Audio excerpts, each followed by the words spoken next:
Hey guys, this is Charl from worshipguitarskills.com, where we help guitarists like yourself level up your worship guitar skills so you can play with passion and conviction and really be a well-rounded modern worship guitarist. Now, one of the things that you need to be a well-rounded guitarist, whether you play worship music, blues, rock, jazz, funk, or whatever the case may be, is you need to know your fretboard. If you're an artist that paints, you need to have a palette and you need to understand where do you get your colors and how do you mix certain colors together to give you specific whatever it is that you need for the task at hand when it comes to painting.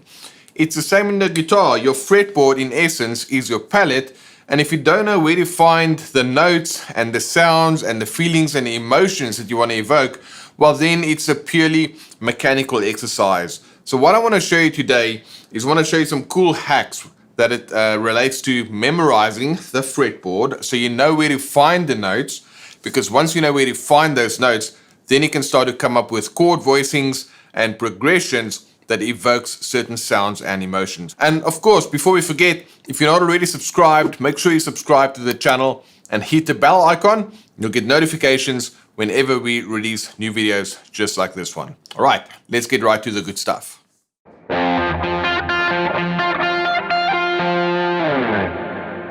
All right, that weird sounding exercise I just played, those were a series of octaves. And those were all the F notes on the guitar, well, most of them in any case.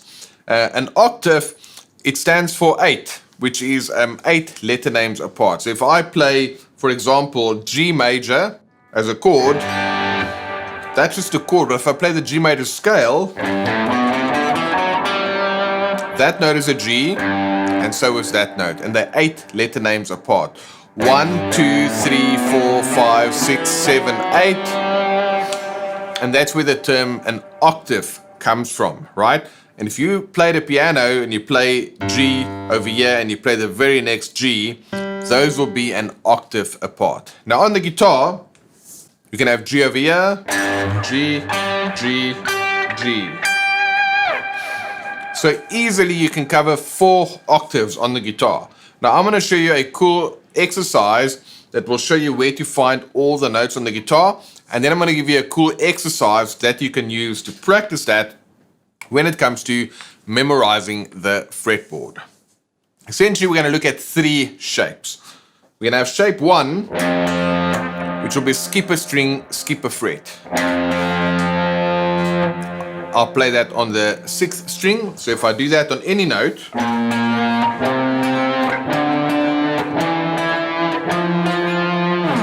that's going to give me an octave.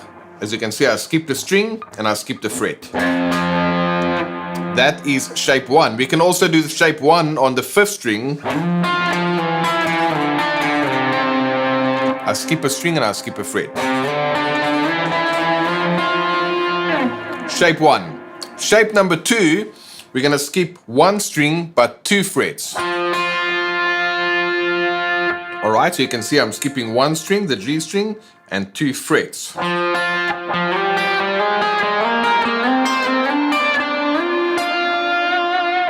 Okay, and that is an octave. Now shape 2, which is skipping 1 string and 2 frets, can be played anywhere on the 4th string or on the 3rd string.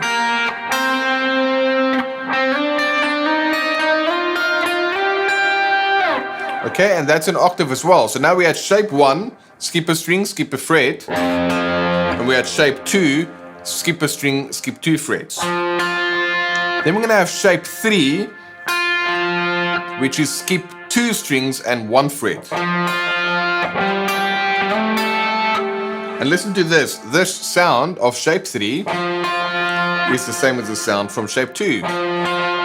Just a different string grouping. And you might recognize this from a C chord. Okay, so that's all you need. Shape 1, shape 2, and shape 3. Let's recap. Shape 1, skip a string, skip a fret. Shape 2, skip a string, skip 2 frets. Shape 3, skip 2 strings, skip 1 fret. And then it repeats. Shape 1, shape 2, shape 3. And it takes back to shape 1. That is how I can find all the Fs. Check it out. If you want to find all the Gs, Now for some of you that might be a little bit fast, but all I did is I did shape 1, shape 2, and shape 3. I'm going to go once more to recap, a little bit slower, and then I'm going to give you a cool exercise that you can use to memorize the fretboard. Shape 1. Skip a string, skip a fret. Then I place my first finger on the higher note. I play shape 2. Skip a string, skip 2 frets. Then I'm going to place my first finger on the higher note, and then I'm going to skip 2 strings, 1 fret. Place my first finger on the low note, skip a string, skip a fret, which is shape 1. Go to the higher note, skip a string, skip 2 frets, shape 2, and then I go put my first finger on the higher note, skip 2 strings, skip 1 fret, and then I'm back there. And in case you're wondering, this shape 1 is like if I were to play an F major with an E shape, or if I play E over there. As you can see, that's where that one came from. Shape 2 is like from a D chord. As you can see, both these are Ds. And shape 3 comes from a C chord. So incidentally, those octave shapes comes from chords that you already know. That is a way to find all of the notes on the guitar. All right? So now let's get into how do you memorize these notes, because it's one thing to know where the notes are after you've used these octave shapes to find those notes, but it's another thing to do it on autopilot without using the shapes to show you where the notes are. Well, the first exercise, do what I've just shown you.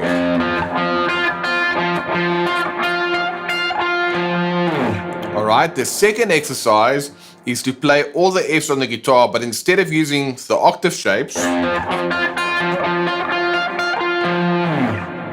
go string for string. So the 6th string, 5th string, 4, 3, 2, 1. So see what I did is I went string for string, and I can go backwards. And that way I'm no longer using the octave shapes to guide me to find the notes, because they've already shown me where the notes are. Now I can do that string for string. So start with the octave shapes. You can also go backwards.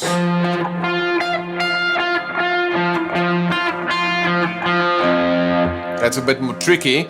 And once you have the octaves down, go string for string. Backwards.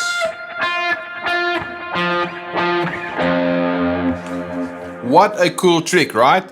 We've used these simple 3 octave shapes to find all the Fs on the guitar, and then we went string for string and then went and found the Fs. The next thing you can do is take A, for example.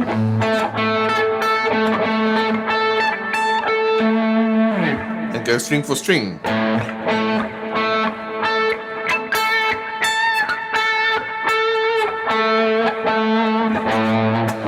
And of course an open A, and that A, and that A, right? And then that is how you start learning the notes. Now before we go, I want to give you a cool exercise. We can essentially play, let's take F and G, starting with F, on the 6th string, the 5th string, 4, 3, 2, 1. Let's give a chord shape for each of those. This will be like a power chord for F, okay, which I'm playing, as you can see, with the 6th string. I can also play the same power chord on the 5th string. Okay, and I can play this power chord on the 4th string. Now I have an F over here, I'm going to play a triad. Then I have an F over there, I'm going to play this triad. And then I have an F over there, I'm going to play that triad. So I have a power chord, power chord, power chord, triad, triad, triad. Back to that. Okay, you're going to see what I'm going to do with this now. Let's just recap. I had 6 Fs. 6th string, 5th string, 4th string. 3rd string, 2nd string, 1st string. Now I know previously I went up higher, but that same F is there as well, right? So now I'm going to take each one of those F notes and I'll play a chord. For strings 6, 5, and 4, it's power chords. String 3 is a triad. string 2 is a triad, and string 1 is a triad. Alright, now here comes the exercise. I want to play F, G on the 6th string, F, G on the 1st string, F and G on the 4th string, F, G on the 3rd string, F, G on the 2nd string, F, G on the 1st string, using these same chord shapes. So, to get from F to G,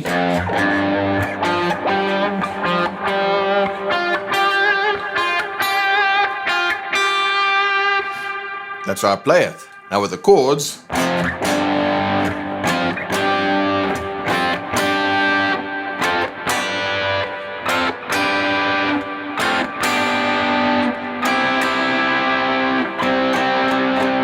I'm just going to end it in a C chord, right? So I played F to G on the 6th string, F to G on the 5th string, on the 4th string, on the 3rd string,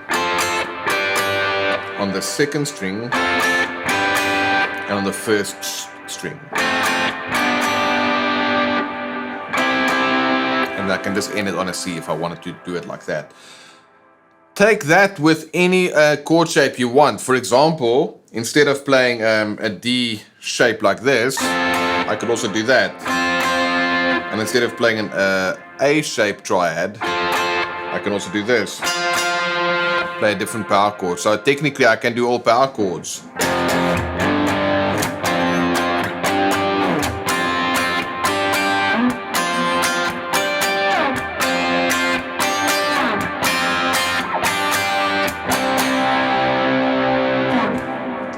The opportunities are endless, but to recap this lesson, we used octave shapes to find all the Fs on the guitar. Then I play them string for string.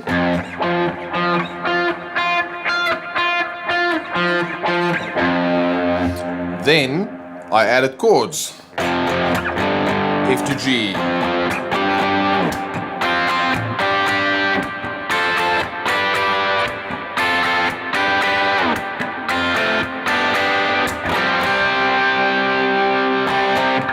And just added a C at the end there.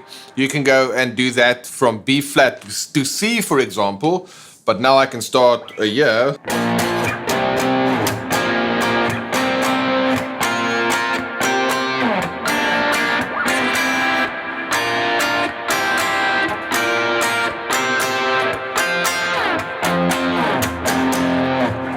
And then I'll just end that in an F, right? Whatever you want to do, it's up to you.